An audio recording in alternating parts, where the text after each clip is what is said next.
il y a deux sujets.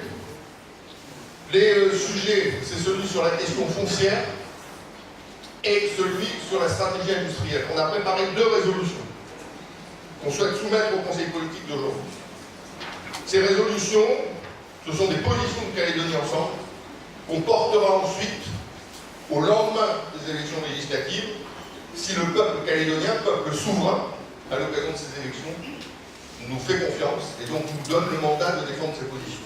Ce sont deux positions sur le foncier et sur lesquelles que nous défendrons au nom de notre mouvement, qui vont alimenter le dialogue politique avec les indépendantistes avant le référendum et qu'on souhaite voir acter avec les indépendantistes avant ce référendum. On les retrouve au lendemain du référendum, quel que soit son résultat. Question foncière, il faut qu'on se mette d'accord. Question industrielle, il faut qu'on se mette d'accord. On est un paquet comme ça, d'accord sur un certain nombre de sujets. Ça n'empêche pas qu'il y en a qui soient indépendantistes et d'autres pas. Mais au moins, on est d'accord sur un certain nombre de choses qui nous rassemblent. Comprenez l'histoire.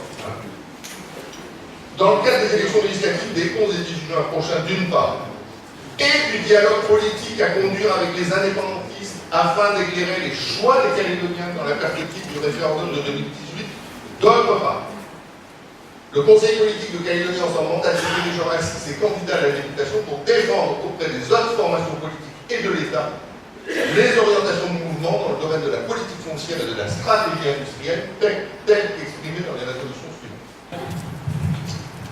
Donc on commence cette résolution par une phrase toute simple, c'est le lien privilégié à la terre que nourrissent les Calédoniens, quelle que soit leur ethnie, constitue un marqueur de l'identité calédonienne.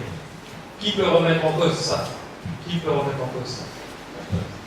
Qu'on soit kanak, non kanak, polynésien, on a tous cette belle expression qu'on répète souvent de la terre qui coule dans les veines.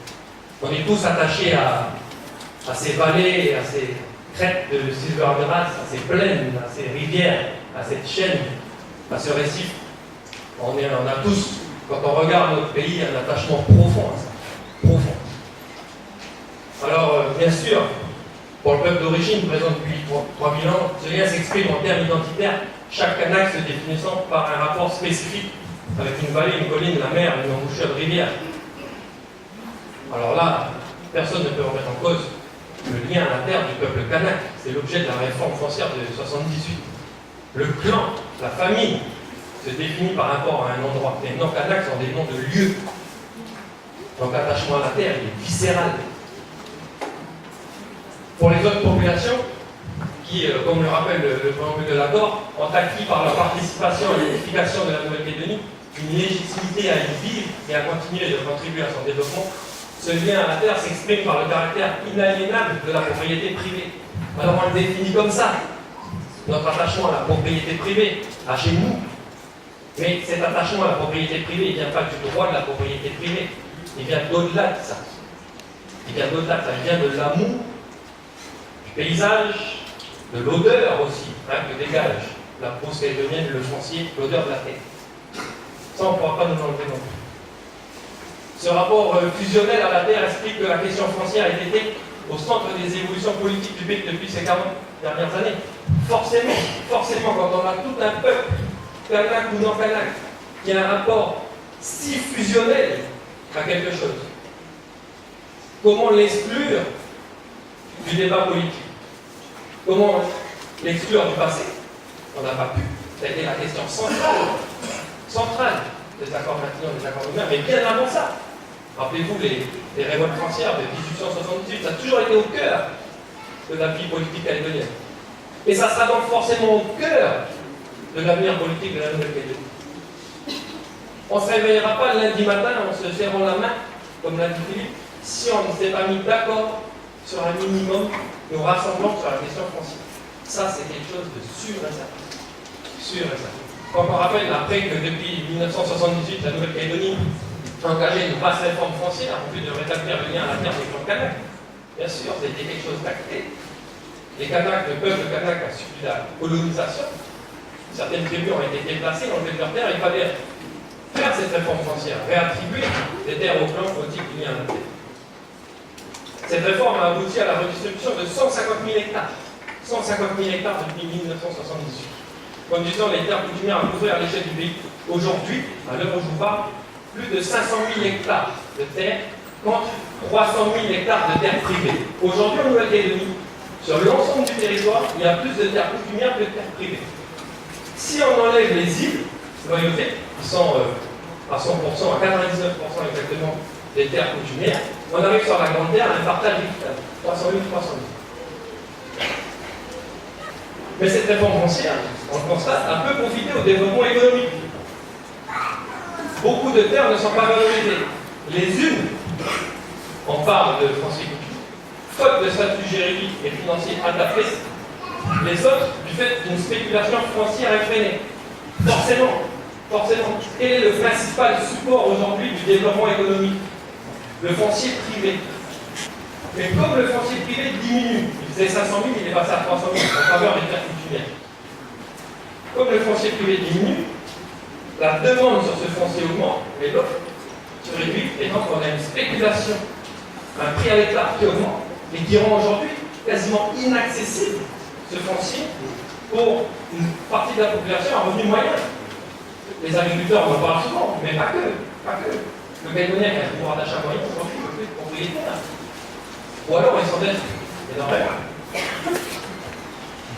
En outre, la situation des revendications n'est pas encore totalement stabilisée. Une phrase qu'on considère importante, même si aujourd'hui, certains peuvent en témoigner ici, j'en étais au Manette, il y a beaucoup moins de revendications que dans les années 70-80. Ça s'est globalement bien calmé par rapport aux années 80. Mais il demeure toujours des petits foyers qui posent problème et qui gangrènent, qui mettent des grains de sable dans la construction du destin commun. Et donc, il faut le dire. À gagner ensemble, on n'a pas peur de dire les choses. Et donc, même si ça va mieux, eh bien, comme il reste encore quelque chose à régler, on a tenu à le préciser dans cette discussion. Considérons qu'il est temps de reconnaître que la réforme foncière engagée depuis 40 ans a atteint ses objectifs. Prise de position de Calédonie Ensemble. Nous disons que la redistribution foncière a atteint ses objectifs. 500 000 hectares de terres coutumières, 300 000 hectares de terres privées. D'accord? Pour nous, ça atteint ses objectifs, ça peut se terminer. Considérons qu'il est impératif de sécuriser de manière définitive les terres de droit privé qui ne représentent plus aujourd'hui que 40% de la superficie totale de la Nouvelle-Calédonie. Alors bien sûr, c'est hors domaine public. On retire le million d'hectares du domaine public. D'accord? C'est ce que je vous disais auparavant. Les terres privées, on ne doit plus les toucher. On a quasiment plus. 300 000 hectares, même un petit peu moins. Sécurisons-les. Sécurisons les investisseurs qui sont dessus. Sécurisant les familles, sécurisant les propriétaires. Considérons qu'il est indispensable de valoriser les terres de statut coutumier qui maintiennent 60% de la surface du pays. Toujours hors domaine public, à l'écart du développement. Donc après le volet sécurisation des terres privées, il faut bien passer à l'autre volet, celui de la valorisation, et notamment la valorisation des terres coutumières. Parce que les terres coutumières, c'est un formidable support de développement économique. C'est un potentiel phénoménal. Les terres qui ont été redistribuées, les 150 000 hectares de terres qui ont été redistribuées, c'est de la terre productive. Et si on veut développer notre pays, créer de la richesse localement, lancer des entreprises, donner du travail et de l'emploi à nos jeunes, il faut se servir de tous les supports de développement économique à notre disposition, et le foncier coutumier en fait partie. Considérons que dans la perspective de son transfert éventuel à la Nouvelle-Calédonie, la DRAF doit être l'outil de cette politique. La DRAF, on a là un établissement public, un office foncier, doté d'un droit de préemption, doté de compétences particulières, avec des gens qui connaissent le terrain, qui connaissent les conflits de voisinage, qui est qui, pourquoi ce terrain-là est revendiqué par celui-là, qui veut quoi. On a un vrai savoir-faire à la DRAF. Et donc cet outil-là doit être peut-être l'outil qui favorisera en tout cas le développement des terres coutumières notamment. Considérons l'impérieuse nécessité d'éclairer le jour d'après le référendum de 2018 sur la question foncière sur laquelle il est important que des convergences soient établies. C'est ce que vous disiez Philippe.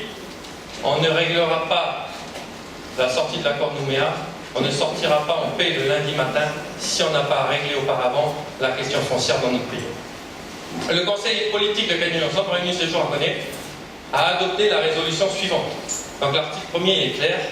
Le Conseil politique de Calédonie Ensemble demande à ce que toutes les initiatives utiles soient prises afin que, dans le cadre du dialogue politique nécessaire à la préparation de la sortie de l'accord de Nouméa, les garanties requises soient apportées en vue, d'une part, de sécuriser les terres de droit privé et, d'autre part, d'engager le développement économique des terres coutumières. C'est l'article 1. L'article 2. Dans le prolongement de la loi de pays créant les baux ruraux sur terres privées, adoptée le 15 janvier 2016 par le Congrès, il n'y a pas de Nouvelle-Calédonie et de la proposition de loi créant des baux ruraux sur terres coutumières, déposée cette fois le 16 mars 2017 par le groupe Calédonie Ensemble, le Conseil politique du mouvement, donc nous aujourd'hui, le Conseil politique du mouvement demande à ce que soient finalisées les discussions politiques sur la réorientation des missions de la DRAF vers la valorisation économique des terres coutumières et l'installation des jeunes du pays à la terre. On en a parlé pendant des années. Cette espèce de vieux slogan qui revient tout le temps. Il faut installer les jeunes à la terre. Moi, je suis né, on me disait déjà ça. Il faut installer les jeunes à la terre. Bon ben ça y est, il faut y aller maintenant. Ça y est, on a compris. Donc on y va. On va pas répéter ça des années. Donc ça, c'est fondamental. Parce que la DRAF, quelles sont ses missions aujourd'hui? La mission initiale de la DRAF, il le dit le directeur, il le dit au conseil d'administration, j'y siège. Nous, on a toujours comme mission, dans nos statuts, d'effectuer les redistributions au titre du lien à la terre. Eh bien, il faut changer les statuts de la DRAF. Et c'est fini, on vient de dire que c'est fini. On change les statuts de la DRAF, on dit que maintenant la DRAF, elle a pour mission la valorisation des terres et leur sécurisation. Terminé. Ah bah, c'est tout ce qu'on dit là.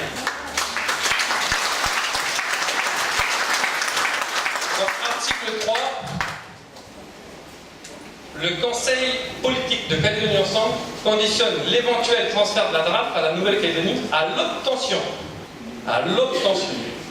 de moyens budgétaires supplémentaires et de garanties financières de l'État permettant d'atteindre les nouveaux objectifs fixés à l'agence. Parce que vous savez que l'accord de Nouméa prévoit, si on veut, le transfert de la DRAF, d'accord? Mais qui dit transfert dit money. Donc la réforme foncière, elle ne se fait pas sans money. Et vous savez que Calédonie Ensemble, on est très attaché à ça. Pas de transfert sans moyens qui permettent la réalisation des missions de l'établissement. On peut rappeler le transfert de l'enseignement. On avait négocié les crédits, notamment pour les lycées. Parce que l'État voulait nous transférer l'enseignement et puis nous, on allait payer derrière les lycées, etc. Non, ça c'est pas possible. Donc, Calédonie Ensemble se positionne pour un transfert de la DRAF, à condition qu'on ait les moyens d'effectuer des missions derrière. C'est l'objet de cet article-là. Voilà en tout cas l'objet de cette résolution.